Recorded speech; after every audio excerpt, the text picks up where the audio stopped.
RMN Drama presents Kini ang akong suliran. Sa bugtong tuyo nga kami makaalagad kaninyo, among gituyo pagmugna kining maong tulumanon nga pagatambagan nila ni Dr. ni Elaine Bathan nga mutabang sa pag-iway sa mga gumunhap ug kalibo nga inyong gihambin ilabi na sa punto legal. Dinisab si Dr. Rene Obra ang kaabag sa inyong suliran. Ang akong suliran. Kini ang akong suliran.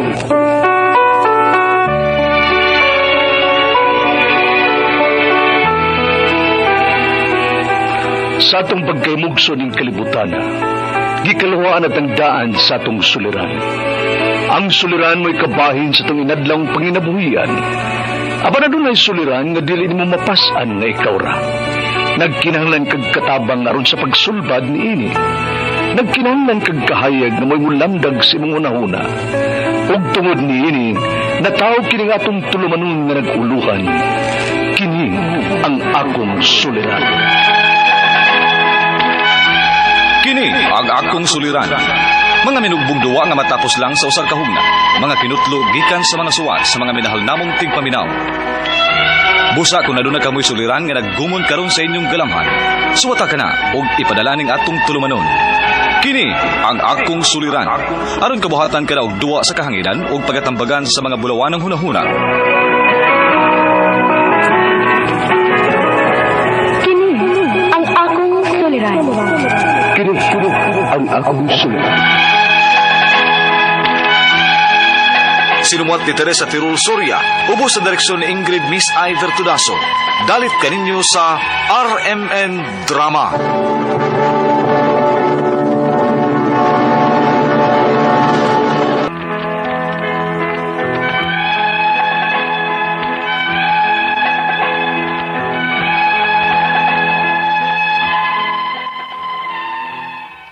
Mayong adlaw kayong tanan nga nagpaminaw karon ning tulumanon, kini ang akong suliran.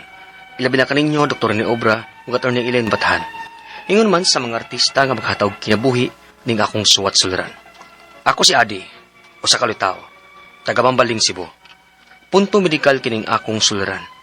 Kabahin kini sa akong gipamati. Aron yung sabdan, ingon ini ang mga panghitabo.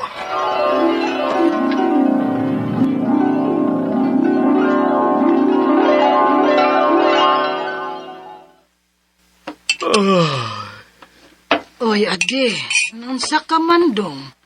Ayaw pang huyab at ubangas pagkaon kay makagaba na. Kapoy akong lawas mo Oh, natural. Sige, magkag-overtime. Dili mo Murag lahi gyud nga kapoy sa akong lawas karon mabisan og nakatukog tarong.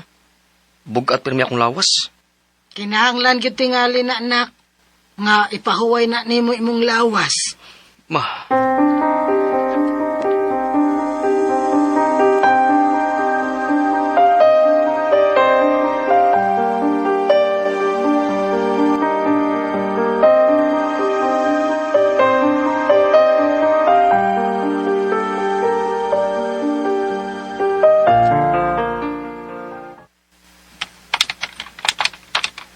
Bay, apa ka human?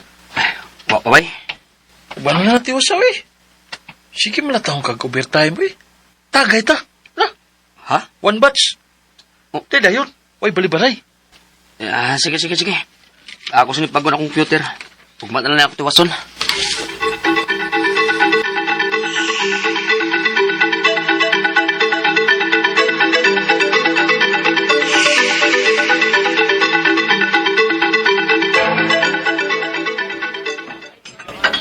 Karo mo magkabalik og tagay, oy.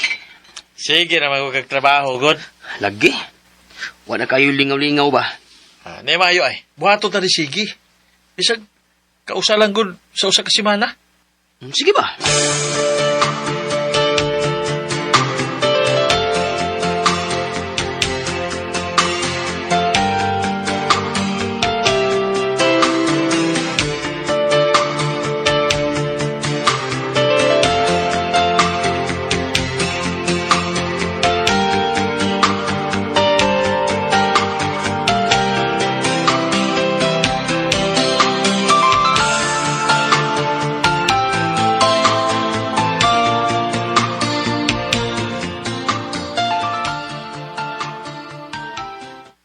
Naunsa naman ka, adi, oy. Hapit naman lang ka kada gabi mauli nga hubog. Lingaw man gud mi sa among pagkauban, ma. Ay, basag di lang gud ko, ma. Ulitaw mo bito ning anak ni mo. Ay. Yeah. Ay, gano'n ko. Ay, pagsuka din ni sa sala, ha, ade. Adto laho sa CR. Ade!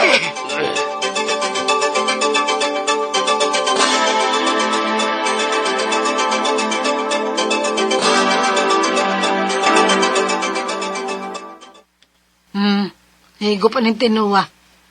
May kay init pa. Sorry, ma. Sorry ka diha.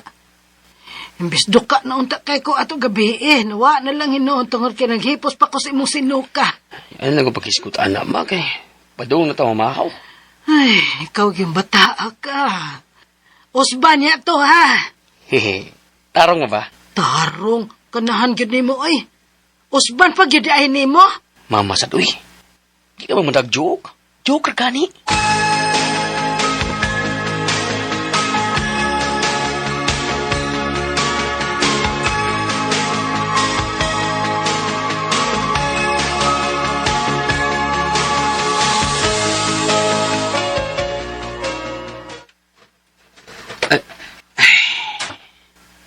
Nganom na akong tiyan, eh. Bloated man. Waong unta ko magkakaon. Magsakit na ba din ni sa buong nga bahay na? Ay, nganom na eh. Bay, Ay, taman. Ayan, sab. bay, pasensya na ba ya? Paasa sa kunya, bay. Mupahuway sa ko kay murag sa gunson yun. Gi. Next time na lang. Salamat sa pagsabot, bay.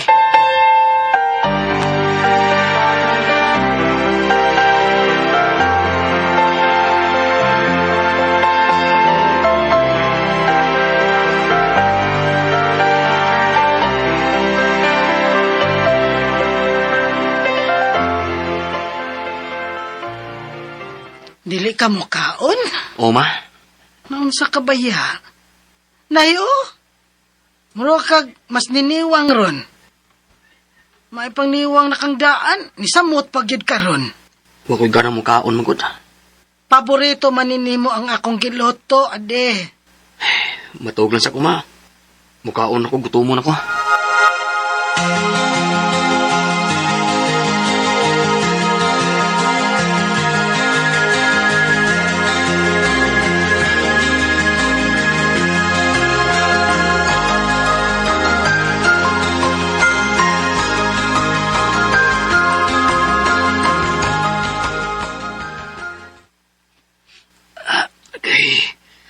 Ay, kalapad sa uo eh. May sakit ba akong lawas? Nga naman eh. Murag dili naman yun di mauda. Ako yung si Mama Bing nga magpa-check up ko.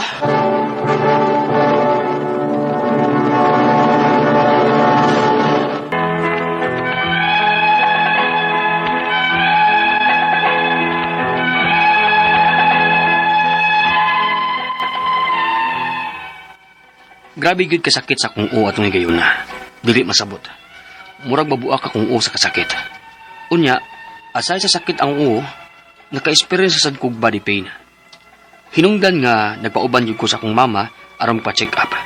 Ug aron makasiguro ko kung unsa niya akong ipamati. Unya, Adi, base sa imong mga test, naa kay fatty liver, o posible nga dugay na ning naani mo. O karon lang nang gawa sa mga sintomas. mo rin pirming kapoy akong lawas do kunya. Sige sakit akong tiyan. Kung pasagdan na nimo, pwede ning pong krapi. Kung nakabantay ka, murag ni yellow gamay ang imong mata, Lagi dok. Kabantay bitaw ko. sige lang. Nako iresita nimo nga tambal, ha? Salamat dok.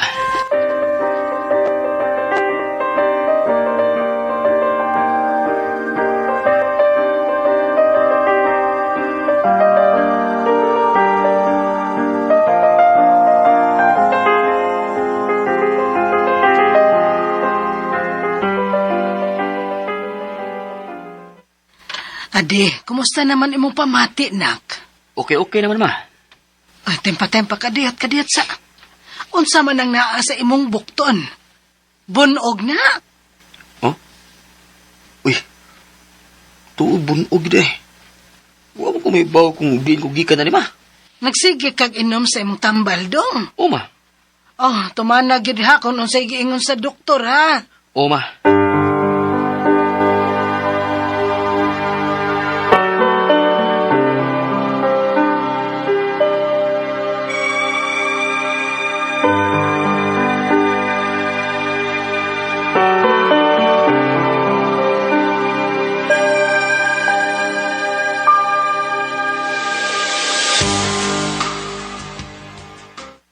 Mo-absent ka? O ma, sakit na akong tiil ilakaw ha. Kinaunsa man diay ng tiil nimo adi? Muro man og ihubag ma. Di ko nobe. Tanawat ko. Trabaho. Oh, tinuod da. Hubag gagod ani imong tiil. Unsa ka, natakilpo ka? Wa man ma, nikalit raman eh. Uy, naunsa man ka di ay ni? Nga perti manghubaga ani adi?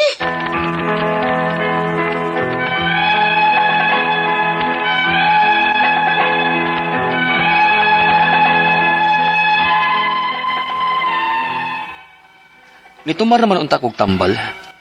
Pero nihubag naman sa dinuon akong tiil. Ang ako mga pangutana mo kining mosunod. Unang pangutana. Dok, unsa man gid ining fatty liver? Nganong naamang ko ani nga dili maunta ako tambok? Nganong katong nagpa-check up ko niingon man ang doktor nga posible kunong dugay na ning naa nako unya uwahi lang kuno ang mga sintomas. Unsa man ni sakita? Diin man ko ni makuha. Ikaduhang pangutana. Normal ra ba nga magsige gihapon og laban akong o bisag niinom na kog tambal nga greseta? O posible nga way epekto nako ang tambal maong sige gihapon og laban akong o? Ikatulong pangutana. Ngano ni hubag man ang akong tiil? Ug murag pirming bloated akong tiyan bisan kung wa pa ko'y kaon. Tungod ba ni sa fatty liver? Ikaapat o katapusang pangutana. Unsa man ang mga pagkaon ang angay akong kanon ug dili angay kanon? Doon na ba ko'y dapat usbon sa akong lifestyle? Naaba ni kaayuhan ang fatty liver? O katambalan ra aron dili mas mo grabe? Palihog, tabangig ng bagi ko. Kini ang akong suliran, Adi. Mayong adlaw mga suking tigpaminaw dinhi sa tong programa, kini ang akong suliran. Aniya na sab ako si Dr. Rene Obra magiguban kaninyo karong adlaw. Ako motambag sa iyong mga medical, psychological, emotional, behavioral ug mga drug related yung nga problema. Kay usa man ako ka medical doctor o sa ka psychiatrist ug sa ka drug addiction specialist. Daghang pamaagi, klase-klaseng pamaagi sa pagpadala sa inyong mga sulat-suliran ri kanamo. Pwede kayo padala sa mong email suliran_612@yahoo.com or sa tong Facebook account kini ang akong suliran official writers page o driba sa mong buhatan sa 3rd floor UCR Martinez Building Osmeña Boulevard, Cebu City. Ang atong makutlo nga pagtulunan karong adlaw according to Father Aloy, often weakness becomes the doorway to grace. So salabtunon kayo, no? Often weakness becomes the doorway to grace. Dili pa nga luya na ka, wala naging kay fighting spirit. Wow, nga kanabit ako sa lalis-lalis. Namagin ang lalis-lalis. We learn more to our indifferences, not on things that we easily agree on life. Magod, healthy, magod ng lalis-lalis ta. Pero ka human, lamano god. O, di kay lalis niyang human sukmagay. Okay na sa magsukmagay, pero yung humang sukmagay, lamano. Okay? So, mauna nga, ning kinabuhi, kining kuhan ko, no? The art of fighting is not to fight at all the time. Kung mo yung tanawon nga wag kay chance nga mudaog, ganun magigaway maka. Ang ngita kag panahon nga medyo makapabor-pabor ka gamay. So, the art of fighting is not to fight at all the times. Okay? So, atong magtatampo si Adi. Single pa ni si Adi, taga Mambaling, no? Taga Mambaling si Adi, Cebu City, ha? Mambaling, Cebu City. Well, matigis may ko ilan ako Mambaling. Sila si Cora, si Belen, welcome back, Dr. Ronald Siliuna o si Lilian Siliuna from Los Angeles, California. Niya sila karon din sa Sugbo. nagbakasyon og silang Dr. Kaban, no? Og si Tiyet, welcome. Gikan ni sila sa New Jersey, no? Nolpa Goso from Melbourne, Australia. Nagkanang uli, no? So, welcome back to the Philippines. Ng mga taga-suking pabinaw diya sa Inupakan, mga Didasi, Cudera, o Roble family, mayang pagpaminaw. Ako igagaw da sa Masin City, si Nestor Obra, no? Musta man gaw, ay mo mga anak, mga guwapor ba to? Kita ko sa Facebook, liwat nimo. Okay? So, going back to our sender, si Adi, taga Mambaling. Ako lang ni paningkumutan, Adi, nga matubag ni nako imong mga pangutana. Unang pangutana ni Adi, Dok, unsa man gyud di ning fatty liver? Nganong naamang ko ani? Nga dili manunta ko tambok. Nganong katong pagpa-check up ko, niingon man ang doktor nga posible kunong duna na ni naanak ko, unya wahi lang ang sintomas. Unsa man di ning sakita, di man ni nako makuha. Well, sa akong duman na Adi, no, magibutang ng pila ni mga edad Adi, no? Kining fatty liver, of course, liver sa atay. Mahitabo ni sa mga tao nga kusog kayo mukaon og kining mga old stock bitaw nga mga nuts, na kay naam ni siya kining medyo bati nga nahitabo kung nadaot ng mga peanuts, whatever nuts nga available, no? Imo makaon. Common sa ning fatty liver sa kusog mo inom og mga alcoholic drinks, no? So, usan ni siya sa early stage of liver damage. Kung dili na siya mahatagan og saktong pagtagad, mahog na ni siya og liver cirrhosis, no? This is an intermediary situation between fatty liver and hepatoma. Mo deteriorate pag yun mahimong hepatoma. Liver cirrhosis, guba ang imong atay gud ni ani, no?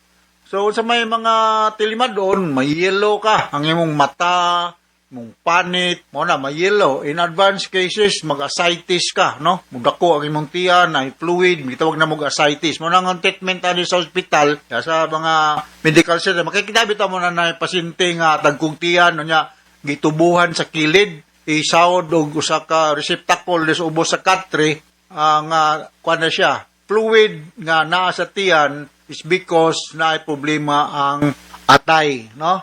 So ikadong mangutana, normal ra ba nga magsige gihapon og labad ang akong ulo bisag niinom na kong tambal nga grisita? O posible ba nga wala epekto nako ang tambal mao sige gihapon og labad akong ulo? I do not know kung unsang klase nga analgesic ang gilisita sa imo Adi, no? So sa makausap pa, daghan tag mga klaseng analgesic. Daatay mga non-opioid analgesic, ng acetaminophen, mefenamic acid, paracetamol, ibuprofen. So, mamili lang ka, no? Ug naatay mga analgesic nga opioid analgesic, exemplified by tramadol, oxycodone, morphine. Mao na nga akong ipangresita sa akong mga pasyente nga muingon labad gyud akong ulo dok, dili madag paracetamol, dili madaog punstan or mefenamic acid. Ko akin suway ning morphine. Para nakakuan lang aning morphine usahay oxycodone usahay kay stricto kayo ang pagdispensa ni sa mga butika kay regulated magud mga tambala. Pero very effective ning analgesic. Analgesic is a medical term which means makakuha sa sakit, no? So muna ko ikasuldihan mo Adi. Ikatulong nga pangutana, nganong nihubag man akong tiil ug murag pirming bloated ang akong tiyan ug kung wala o pakoy kaon tungod ba ni sa fatty liver? Kung naay problema ang imong liver, naay problema ang imong kasing-kasing, natay gitawag og mag-edema ka. Mao na gitawag og ning hubag ang tiil. Kanang ang edema mo is the presence of fluid just beneath the skin. Kung imo na tuslukon ng imong tiil nga nag-edema, madented ni siya, murag mapislot ba, murag malungag. Katawtawd mo, balik na sa. Di mo pisliton, murag malungag. So, mo na yung gitawag og edema. Edema ang term yana. So, ang among tambal yan is, amo na yung tagaan ng pasyente og something nga maka-exit, ma-discharge or mawa ang excess nga fluid sa lawas, mga diuretics ang among like simplified by LASIK, no, mga nana. Amo na akong mabayalan po, no, ang mga expert doon na mga internal medicine doctors, no. So, mao na nga, magpa-double check ka sa imong laboratory kung unsa may mga remarkable findings makuha na to diha, unsa may kondisyon sa imong liver, no? Ang liver ba nato very important kay diha baya na mo metabolize mga very very important, no? Just like the other vital organs, sa lungs, sa heart, nani siya function, no? Okay? Sunod nga pangutana, unsa man nga mga pagkaon na angay na kong kanon ug dili angayan na kong kanon, do na ba mo'y dapat usbon sa akong lifestyle? Naa ba ni kaayuhan ng fatty liver? Matambalan ba ni? Yes. Na ni tambal ang fatty liver, na before fatty liver ka, kung mahibalan ni ka ng essentially, pwede na may sige advertise sa radio na liver aid, na para ba mag-inom nagdaag protection para sa atay, mga B-complex, no? Avoid lang mga pagkaon nga high spicy food ug labi nagdaay mga alcohol contents kay maka worsen ni sa imong liver condition. Nga wala gyud kumugod sa regular check-up kay ang pag-take mo gani mo sa tambal magdepende man na sa imong level of improvement, depende na kung unsa ka kung compliant sa medication o unsa man poy kanang imong mga daily activities, no? Activities of daily living. Kinahanglan giputa mag-exercise, no? Kay ug watay exercise, mupundo pa ng mga toxin sa atong lawas, nang sington gud punta. Kana makaya lang gud po, dili kay grabe kayo. Walking is very important, no? Amo tay nagingon ako ni doktora kong amiga nga Lourdes de los Reyes atok nga ang isa rin kinanglan maka 10,000 steps kuno ta kada adlaw. Dayo asa ng 10,000 steps. Ay mga usan na naman nagkilometro tingali o sobra pa. Pero kung dili mga 10,000 bisag 9,900 lang. Di bitaw ko to lang sa bakaya nimo. Ang punto nga sington ta o mumubang nga to mga muscles nga dili ganang gitawag na mo bag atrophy to disuse or no use. Alright, so inaot nakasabot ka sa speaker ni mo adi diha sa Mambaling, kanarawan kong kailan das Mambaling, dugay kong puyo diha sa Punta Princesa, ha? Membro ko sa Knight of Columbus das una, naabot ka kong 3rd degree Knight of Columbus, Deputy Grand Knight, pero wag ko mag-Grand Knight kay ning surrender na ko. Sila na ni Bradley o Lauron, uban pang mga kauban na mo na apagod. So regards to everyone diya sa Mambaling, no? Okay, so once again, ako si Dr. Rene Obra with Dr. Nailin Batan. Thank you very much sa inyong makanunayang pagpaminaw sa itong programa sa RF9. Taas kita greeting din sa itong lugar. So Pamulo Baser sa Radio Mindanao Network Production Center, Radio mo nationwide katakaraman. Daghang salamat o maayong